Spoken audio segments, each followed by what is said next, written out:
Good morning, students. Today we are going to discuss about Module 1 Transport Level Security.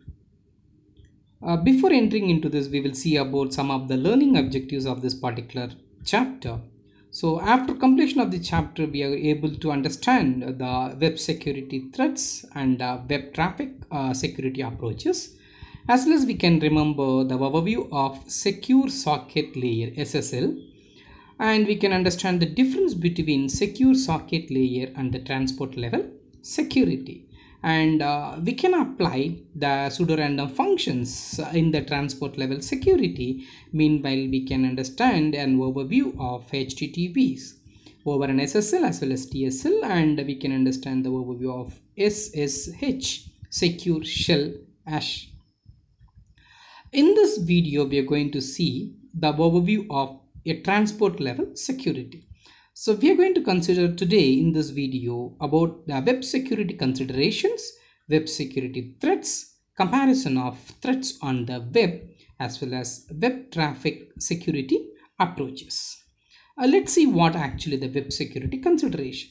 Prior entering into the particular topic, we want to know about introduction. Virtually, we know that all business, most government agencies and many individuals now have websites. The number of individuals and companies with internet access is expanding rapidly, and all of this have graphical web browsers.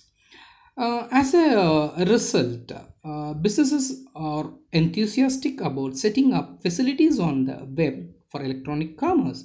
But the reality is that the internet and web are extremely vulnerable to compromise of various sorts.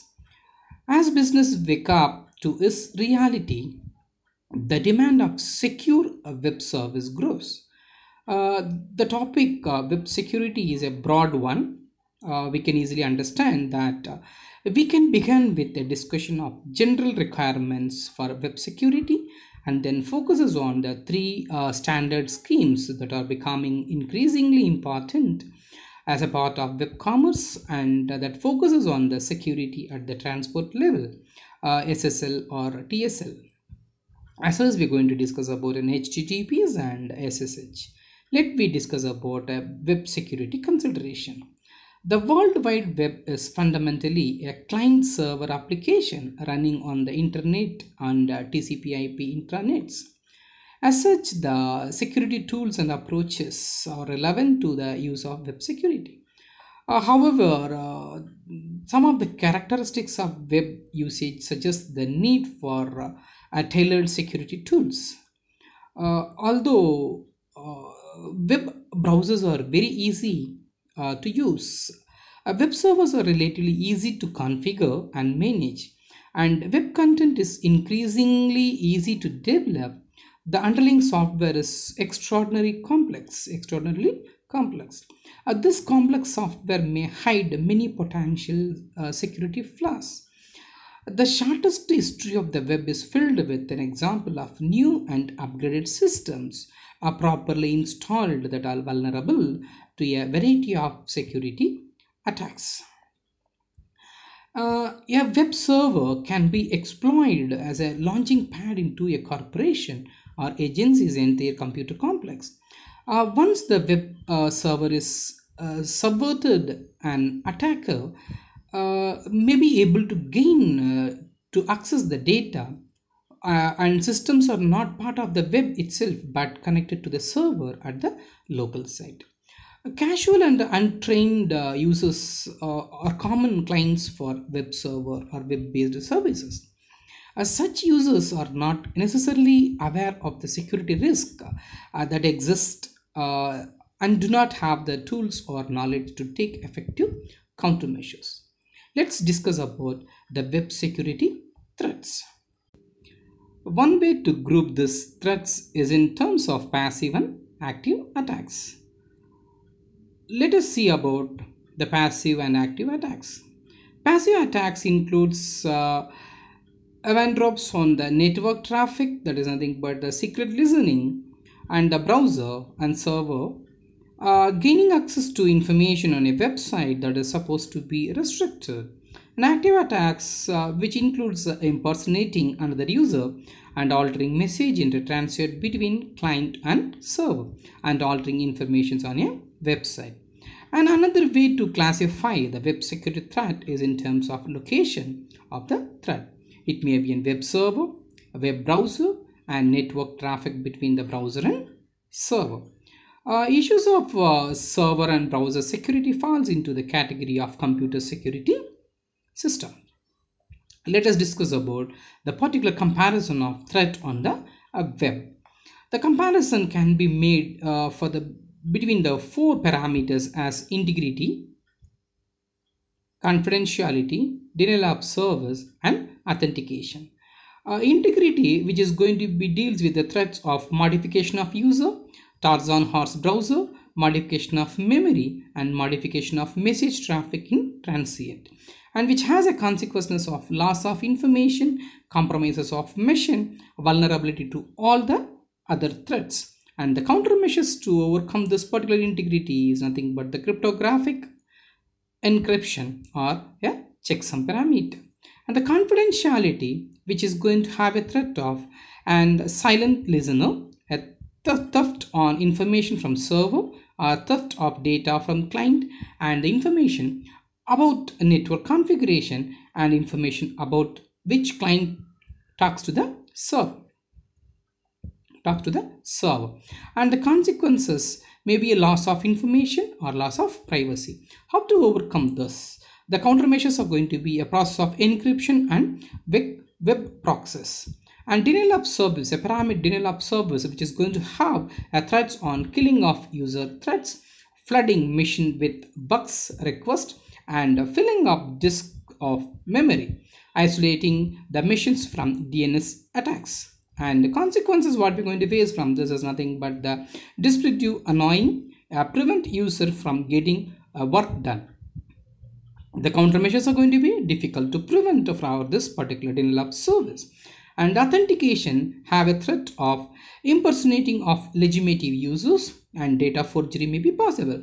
And the consequences, misrepresentation of user, belief that false information is going to be a valid one. How we can overcome this particular authentication process or from the threat or the consequences? The countermeasures are going to be a cryptographic techniques may be used over there to overcome the particular authentication threats or the consequences, which is going to be a deal for the particular authentication parameter. Let's see about the web security approaches.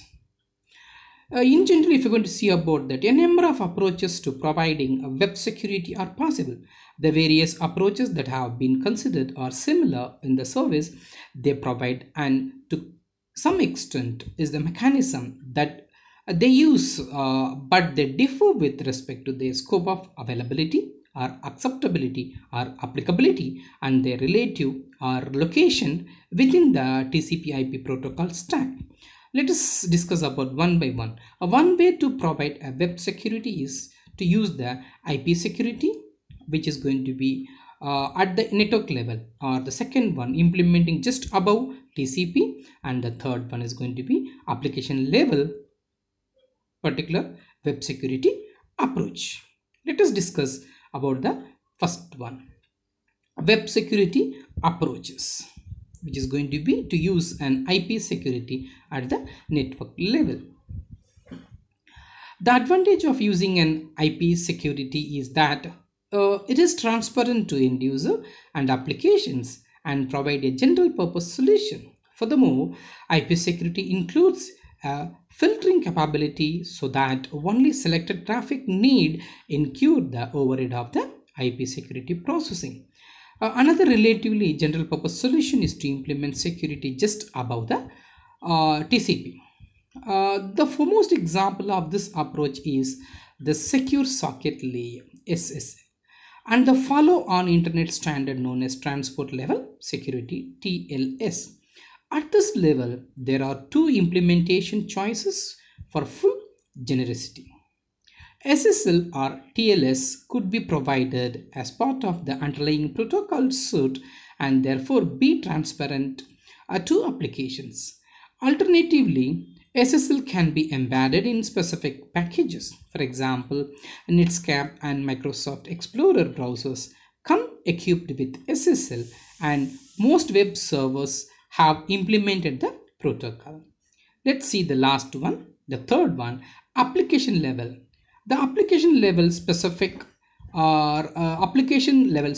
security services are embedded within the particular application. The advantage of this approach is that the service can be tailored to the specific need of given application. Example, and secure electronic transaction. So we have come across with web security considerations, and we have discussed about the security threats as passive and active threats, and we have a comparison of threat on the web with 4 different parameters as integrity, confidentiality, denial of service, and authentication. And finally, we have understood about the web security approaches on IP level, transport level, and the application level. So hope that you people have understood about the particular web security considerations. So if you have any queries, kindly you can post the queries to me. Thank you for watching this video. Thank you.